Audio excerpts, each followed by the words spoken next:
Bom dia com propósito. Porções diárias de sabedoria que vão transformar sua vida.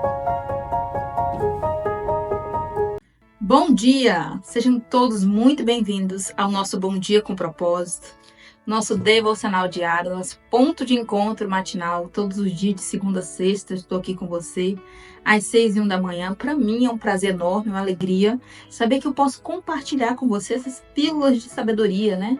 E cada semana a gente procura trazer um tema, trazer aí um assunto, abordar um assunto específico que sirva de alimento para o nosso espírito, um ponto de conexão para nós nos conectarmos com Deus diariamente. Essa conexão com Deus, esse contato com Deus precisa ser diário, senão acontece, como disse Paulo, nosso espírito ele é apagado. E quando a nossa vida espiritual está no modo off, né, no modo desativado, e aí nós acabamos perdendo tantos benefícios que tem de estar caminhando com Deus, que é não só a proteção, a bênção, os livramentos, essas coisas maravilhosas, como também a presença real de Deus. A melhor forma de estar em contato com Deus, em conexão com Deus, é através da palavra dele, do conhecimento de quem é Deus, quais são os seus interesses para conosco, quais são os seus anseios, seus sonhos para nossas vidas, e principalmente também estar em oração, que é o que nós fazemos todos os dias ao final de cada estudo. Se você é novo por aqui, ainda não é inscrito nesse canal, eu quero te convidar a se inscrever. Nós estamos aqui constantemente buscando trazer o melhor para você. Já quero me desculpar por qualquer falhas aí. Eu andei dando uma revisada em alguns vídeos uns dias atrás e nós tivemos algumas falhas técnicas no áudio de alguns vídeos, mas nós já ajustamos e eu creio que hoje você vai conseguir me ouvir aí com muita tranquilidade e facilidade, certo? Nós vamos dar continuidade ao que nós estamos tratando essa semana, aprendendo, né, na verdade, desenvolvendo isso na nossa vida, que é a questão da fé, da esperança, da alegria, né? Hoje, especificamente, nós vamos aprender sobre a questão de nos humilharmos diante de Deus. E por que é, Ellen, que eu tenho que me humilhar diante de Deus? Por quê? Porque vem, depois da humilhação, depois de eu me humilhar, vem a melhor de todas as partes, né? O melhor momento, que é de ser exaltado por Deus, de ser abençoado, de receber a recompensa dessa humilhação, que é a exaltação de Deus, advinda da parte dele. Né? Então, como está escrito, aquele que a si mesmo se humilha será exaltado. Então, nós vamos nos valer do texto de Filipenses, a carta à igreja dos irmãos Filipenses, no capítulo 2. Ontem nós estudamos sobre o capítulo 1, vimos aí a riqueza. Hoje tem uns cachorrinhos aqui bem revoltados. Nós vimos aí a riqueza do capítulo 1 de Filipenses, onde nós aprendemos sobre sofrer por um propósito maior, a causa de Cristo, né, nos entregarmos a nossa vida, onde Paulo foi destrinchando como era aquele momento que ele estava vivendo na prisão, como estava acontecendo ali aquele reboliço no meio da igreja. E quando eu falo igreja, eram os primeiros irmãos que se converteram ao cristianismo, e eles então estavam pregando a palavra cada dia com mais veemência, com mais ímpeto, com mais determinação, tanto em razão da prisão de Paulo, quanto que eles viam os sinais de Deus. Ou seja, mesmo num momento de muita dor, de muita dificuldade, não só da prisão de Paulo, mas a perseguição aos cristãos, mais ainda a igreja ia crescendo, porque os irmãos estavam dispostos a sofrer pelo motivo certo, né? Sofrer por um propósito muito maior. Foi isso que nós tratamos ontem, mas hoje nós vamos nos atentar mais para o capítulo 2, aqui pelo menos para a primeira parte, que vai falar dessa questão de despir-se de mim mesmo, abrir mão de exaltar a mim mesmo, né? Eu me humilho para que Deus, ao seu devido tempo, me exalte. Vai ficar mais claro quando nós começarmos a ler o texto. Se você puder abrir aí comigo, eu vou estar lendo aqui na minha Bíblia NVI, Nova Versão Internacional. Existem várias versões bíblicas, então às vezes se você estiver lendo numa versão diferente, vai parecer que nós não estamos lendo o mesmo texto, mas a modificação é só algumas palavras, o sentido permanece o mesmo, tá? Então eu vou ler aqui nessa linguagem simplificada para melhor compreensão. Olha, versículo 1, onde vai falar humildade cristã, o título, e diz: se por estarmos em Cristo nós temos alguma motivação, alguma exortação de amor, alguma comunhão no Espírito, alguma profunda afeição e compaixão, completem a minha alegria, disse Paulo, tendo o mesmo modo de pensar, o mesmo amor, um só espírito para uma só atitude. Vou fazer uma pausa aqui. Paulo está exortando os irmãos, dizendo assim, para que eu me alegre com isso que vocês estão fazendo, e vocês que têm a causa de Cristo, ou seja, o evangelho de Cristo como uma motivação, vocês precisam estar unidos em pensamentos, em espírito, vocês precisam ter o mesmo alvo como objetivo, ou seja, vocês precisam estar caminhando passo por passo, ou seja, dia após dia, buscando as mesmas coisas, o mesmo interesse, que é o quê? A propagação do evangelho e viver o que Jesus ensinou, ou seja, ser um discípulo de Jesus durante a sua vida cotidiana, dia após dia, todo dia evoluindo, crescendo, amadurecendo, conforme nós também explicamos ontem. Vamos prosseguir agora no versículo 3 que diz: nada façam por ambição egoísta ou por vaidade, mas humildemente considerem os outros superiores a si mesmo. Humildemente considere aqueles que estão à sua volta superiores a si mesmo. Cada um cuide não somente dos seus interesses. Esse também é o tema de hoje, para você tomar cuidado para não cuidar só dos seus próprios interesses. E ele diz, mas também dos interesses dos outros. Opa, eu não sabia que eu também tinha que cuidar dos interesses dos outros. Isso é tão primordial, é tão importante e às vezes causa um pouco de confusão para algumas pessoas. Que é o quê? Eu então tenho que cuidar da vida dos outros, é isso? Não que eu tenho que cuidar da vida dos outros, ficar dando palpite, ligar, me intrometer, fazer questionamentos ou dar sugestões aonde não me cabe. Cuidar dos interesses dos outros é mais ou menos no sentido de eu tenho a oportunidade de ajudar alguém com o meu conhecimento, de dar uma dica, de dar uma sugestão, e eu sei que aquela pessoa está precisando. E caso ela não receba essa sugestão, essa dica, com base no meu conhecimento, ela vai ser prejudicada. Ela vai tomar algum tipo de prejuízo, porque ela vai tomar uma decisão errada, porque ela não sabia. Consegue entender? Então, cuidar dos interesses dos outros não é se intrometer na vida alheia, mas se importar com o bem-estar do meu próximo. Se nas minhas mãos está a condição, a oportunidade de facilitar a vida do outro, por que eu vou dificultar? Por que eu vou me omitir e fingir que eu não estou vendo, fingir que eu não estou sabendo, fingir fazer de contar? Não é comigo, o problema é dele, como a gente costuma ver, como eu sempre estou repetindo aqui esse termo, que é o quê? Essa é a cultura do mundo, de o quê? De o problema do outro, tô nem aí. Não está doendo na minha unha, não está doendo na minha cabeça, então eu não vou me meter. Mas não é isso que a Bíblia está ensinando a nós. Ela está ensinando, olha, humildemente considere os outros superiores a si mesmo. Cada um cuide não somente dos seus interesses, mas também dos interesses dos outros. Isso por acaso é trabalhar de graça para o outro? Por exemplo, eu sou manicure, então eu tenho que ficar fazendo serviço grátis porque os interesses do outro ficar bonito, por exemplo. Eu sou obrigada a fazer isso? Claro que não. Claro que não. O seu trabalho, o seu sustento, o seu ganha-pão, você não tem que fazer nada de graça para ninguém, gente folgada, você tem mais é que se afastar. O que eu estou trazendo aqui para você é a oportunidade, por exemplo, de você fazer uma oração por uma pessoa que está desesperada num momento de crise, de ansiedade. É a oportunidade de você fazer uma doação de um alimento para alguém que você sabe que está passando necessidade. É a oportunidade de você, por exemplo, pagar o aluguel de alguém, comprar uma botija de gás. E tantos outros favores, não só favores, né, mas serviço, uma forma de você servir o próximo, que você pode fazer, que está ao seu alcance. Não é bancar o outro, mas é o que a gente chama nos dias atuais de quebrar um galho. Você está aqui quebrando um galho. Mas não é aquele quebrar um galho assim, olha, fulano, eu paguei o seu aluguel, agora você está me devendo. Agora você está me devendo, você vai ter que faxinar minha casa, você vai ter que limpar meu quintal, você vai ter que cuidar dos meus cachorros, você vai ter que ficar com meus filhos. Ou seja, você está fazendo uma moeda de troca. E isso não é servir. Você está dando, mas esperando receber algo em troca. Então você está fazendo apenas uma troca. Isso não é o servir que a Bíblia vai ensinar. O servir em amor é aquele eu dou e não quero saber se você não vai ter como me pagar, porque eu nem estou interessada em receber nada em troca. Eu sei que a minha recompensa vem do céu. Conseguiu me entender?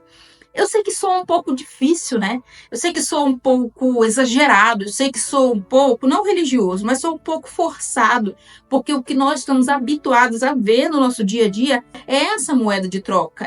Eu dei, mas eu quero que me pague.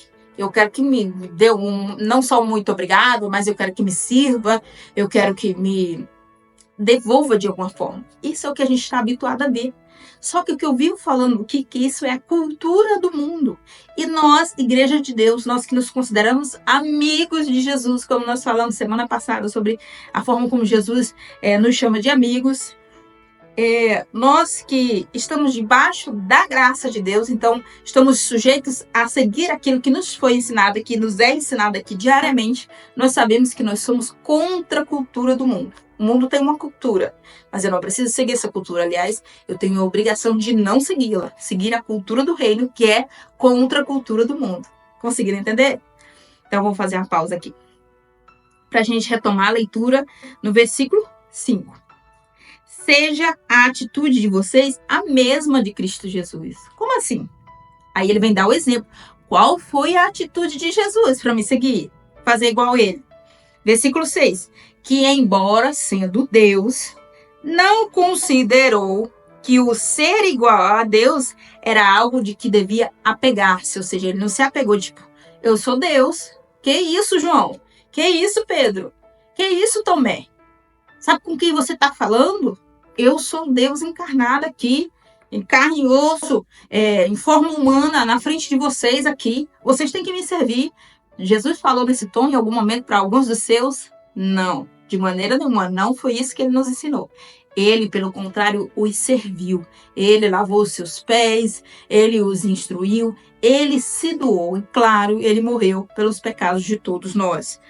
Então, nos dando exemplos de que aquele que quer liderar, aquele que quer ser maior, aquele que quer ser exaltado, ele deve a si mesmo se humilhar. E em seguida, Paulo vem dizendo, olha, era algo, não considerou que era algo que ele devia se apegar, né? Certo, versículo 7. Mas esvaziou-se a si mesmo, vindo a ser servo, tornando-se semelhante aos homens. O que eu acabei de explicar. Fica tão nítida, tão notória aqui essa questão de eu tenho que ter cuidado para eu não buscar só os meus próprios interesses e a forma com que eu devo me humilhar a Deus. Existem várias maneiras. Por exemplo, quando eu peco, quando eu erro, quando eu me iro, quando eu cometo qualquer, não gafe, mas qualquer pecado que eu sei que é errado, que eu sei que me afasta de Deus, o que acontece? Eu devo me voltar para Deus arrependido, e esse arrependimento é o Espírito Santo que me traz. E aí, eu me humilho diante de Deus buscando o seu perdão, buscando me redimir, né? E também, quando eu ofendo alguém, quando eu cometo algum erro contra uma pessoa mesmo no meu convívio, eu vou lá, me humilho, me arrependo e peço perdão, certo? Isso é uma forma de humilhação, né? De me humilhar, forma de um gesto de humildade. E falando em termos de Deus, é uma forma de que eu estou me humilhando diante de Deus, certo? Só que nesse contexto aqui de Filipenses 2, e o que eu estou explicando para você nessa manhã, nessa terça-feira, é o quê? É um tipo de humildade de que eu tenho toda a oportunidade, eu tenho toda a chance, tá tudo na minha mão para eu me exaltar. Para eu, por exemplo, eu tenho um cargo político, eu sou prefeito, eu sou vereador, eu sou, sei lá, presidente. Então eu tenho tudo para me sentir super poderoso, eu tenho poder sobre uma cidade inteira, eu tenho poder sobre uma nação inteira. E tem muitas pessoas subjugadas a mim, estão abaixo de mim, aliás, todo mundo está abaixo de mim. Então eu tenho uma oportunidade de me exaltar, mas eu escolho me humilhar. Percebeu que é uma questão de escolha? Humildade, uma questão de escolha. Algumas pessoas, por estar com o seu espírito apagado, lembra que a gente falou isso lá no comecinho da live? Por estar com o seu espírito apagado, e como é esse negócio de espírito apagado? Não está acendendo ele todo dia como uma candeia, como a lamparina, que a gente tem que colocar lá o diesel, né, o combustível, para ele ficar com o pavio aceso todo dia. Pois aquele combustível vai acabando, vocês gostam, então tem que ir lá e repor, certo? E isso é acender o espírito está aceso, que é o quê? Todo dia meditar na palavra do Senhor. Como disse Davi, escondi a tua palavra no meu coração para não pecar contra ti. Percebe? Então, quando eu estou com o meu espírito ativado, eu tenho também uma certa sensibilidade para estar sempre me cobrando, sempre me lembrando de que eu devo agir com humildade, ainda que eu tenha oportunidade de me exaltar, ainda que eu tenha um cargo eclesiástico, para você que não sabe o que é essa palavra, né? Às vezes soa difícil, é líder religioso, ainda que eu seja um pastor, ainda que eu seja um missionário, alguma coisa assim.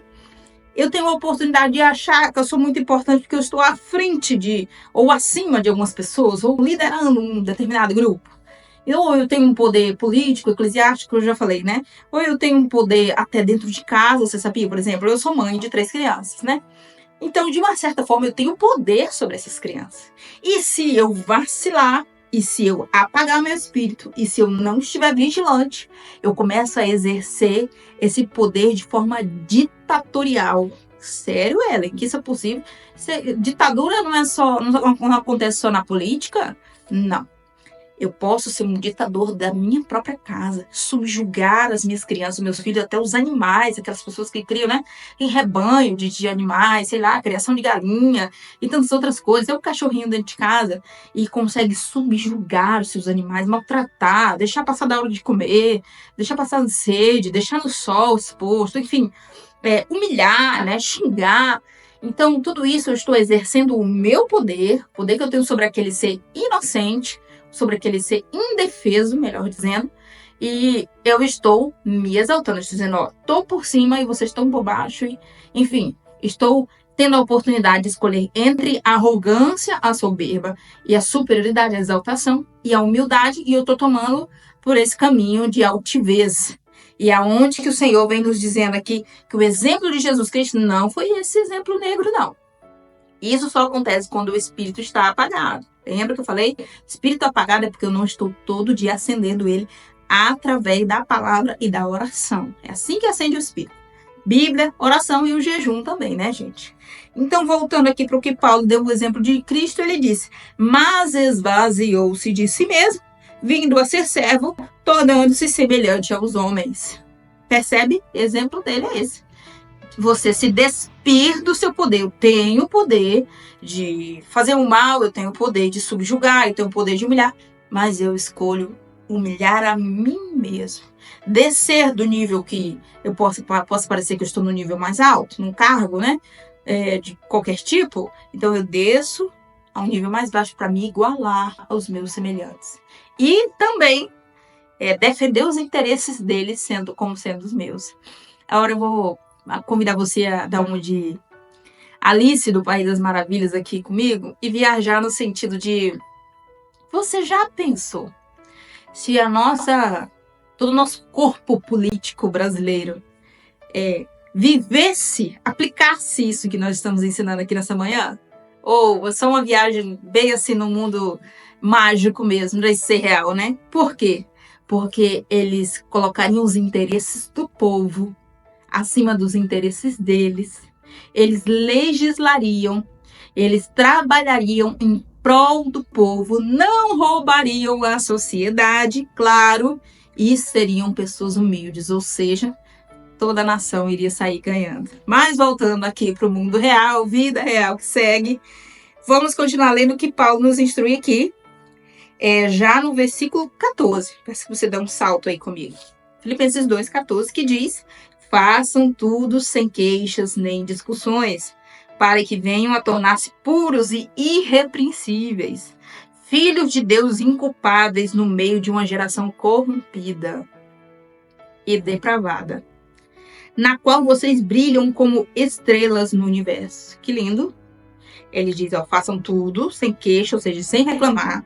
Façam caladinho, façam o papel de vocês. Parem de dizer, porque é muito difícil colocar os interesses dos outros ou se igualar a eles. É muito difícil porque eu sou magistrado. Eu sou médico. Eu sou isso, né? Aí vai colocando o diploma, vai colocando a graduação, vai colocando o cargo eclesiástico, o cargo político, vai colocando todas essas coisas que as pessoas acham que definem o seu valor, vai colocando tudo acima e colocando obstáculos de tipo, cara, eu tenho que ficar no meio do povão, porque eu não posso me igualar, porque isso. Então vai colocando coisas, queixas para dificultar o cumprimento daquilo que está nos sendo instruído de viver. Que é o quê? Ele diz, olha, façam tudo sem queixas, nem discussões. Não fique se matando entre si, dizendo, porque dá para aliviar a barra? E não tem essa de aliviar a barra. É sim, sim, ou não, não. Porque passando disso, a procedência maligna. Está escrito mais ou menos dessa forma. E é isso mesmo. Ou seja, seja a nossa palavra certa, fiel, verdadeira, reta. É isso que eu vou fazer, é isso que eu vou viver. Entendeu? Como diz em Apocalipse. Ou seja, o quente ou frio. Porque morno, vomitar-te-ei da minha boca. Ou seja, Deus não quer ninguém em cima do muro. A gente vai para cá ou vai para cá. Consegue entender? E nessa instrução de Paulo, ele diz, para que vocês sejam encontrados em inculpáveis no meio de uma geração corrompida e depravada, e vocês brilharão como estrelas no universo, retendo firmemente a palavra da vida. Assim, no dia de Cristo, eu me orgulharei de não ter corrido nem me esforçado inutilmente. Ou seja, ele sendo o instrutor da igreja dos Filipenses, ele disse que era sentir orgulho de saber que vocês também pelejaram por essa causa. E pelejaram com suor e sangue e lágrimas, negando-se a si mesmo, humilhando-se, colocando os interesses do próximo acima dos seus interesses, não buscando somente as suas coisas, os seus interesses. Eu vou parar por aqui, porque amanhã a gente vai dar continuidade nesse capítulo 2, que é riquíssimo. Aqui tem um conteúdo valioso demais em toda essa carta de Filipenses, qual nós vamos tratar essa semana inteira. Por isso eu vou fazer a pausa aqui, que amanhã a gente vai falar sobre essa questão de buscar os próprios interesses. A gente vai dar continuidade sobre isso, porque Paulo vem falando do exemplo de duas pessoas incríveis que vão nos ensinar maravilhosamente com seus exemplos de vida, que é Timóteo e Epafrodito. Vamos conhecer essas duas histórias amanhã, tá bom? Mas eu creio que a mensagem de hoje ficou enraizada no seu coração e ministrou em você o interesse de eu devo me humilhar, eu devo fazer o meu papel. Isso tem que ser todos os dias. Por isso que a gente fala que o devocional, ele é essa pílula que você precisa tomar todo dia de manhã, dedicando aí as primeiras horas do seu dia para Deus, as premissas, que é para quê? Pra você passar o dia inteiro vitaminado, o dia inteiro com o seu espírito aceso, com a tua lamparina acesa, certo? Vamos então orar agora, e peço você que não colocou seu pedido de oração aí ainda, coloque agora mesmo no chat ou aqui nos comentários, tá bom? E nós vamos estar orando juntos.